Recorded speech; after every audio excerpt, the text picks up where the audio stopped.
Okay, we want to talk a little bit more about the cost and those sanctions with Joel Rubin, former Deputy Assistant Secretary of State. He served in both the Obama and Bush administrations. Joel, thank you for being with us once again. Let's start with these big sanctions laid out by President Biden on Tuesday, limiting Russian access to Western banks. Clearly, Putin is not blind or deaf to these sanctions. It wasn't enough of a deterrent for him to flex some Russian muscle. So how much more will potentially other sanctions squeeze him in order to actually present a problem? Adrienne, it's great to be with you. And these sanctions, they are strong, they are tough, and they really are the appetizer to what could become a very, very heavy meal of sanctions served up very soon if Vladimir Putin goes forward. For example, VED Bank, it's the fifth largest bank in Russia. It was sanctioned.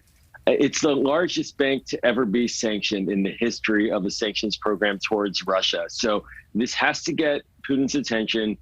Oligarchs nearby him and their children are being targeted for specific sanctions.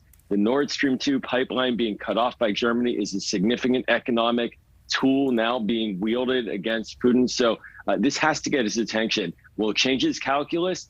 That still depends on many other factors, but it's going to cause him pain and those around him pain. Well, you talked about the banking institutions in Russia, but then there are a number of elite Russian families who directly benefit from their connections to Moscow. What is the end game with blocking those oligarchs?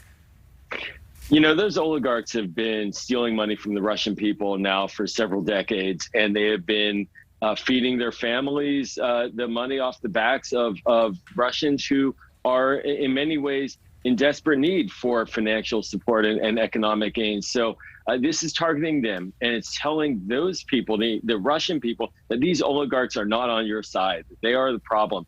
And it's telling the families of the oligarchs that you have nowhere to hide. In my discussions with the administration, one of the points they made was that the oligarchs tend to hide their assets with their children.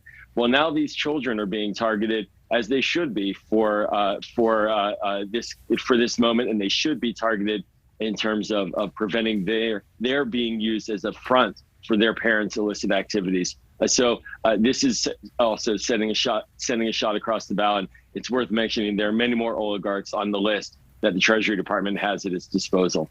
This is a lot more than a few-minute conversation. Just on that point alone, the wealth of Russia and how well it's connected to Moscow and the Kremlin. President Biden also insisting on Tuesday that he will actually back the blocking of that German Nord Stream 2 pipeline, that will not move forward. He's following Germany's announcement, which they've said they've already suspended the pipeline certification. What exactly does that do in terms of really, again, coming down hard on Russia?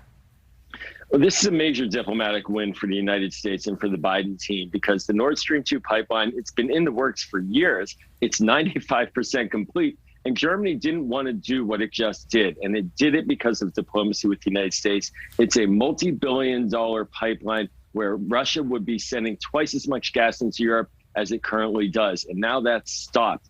The former president, the number two to Putin, Dmitry Medvedev, reacted furiously to this announcement. It will cut off the potential for Russia to further extort Europe down the road. It's a significant development.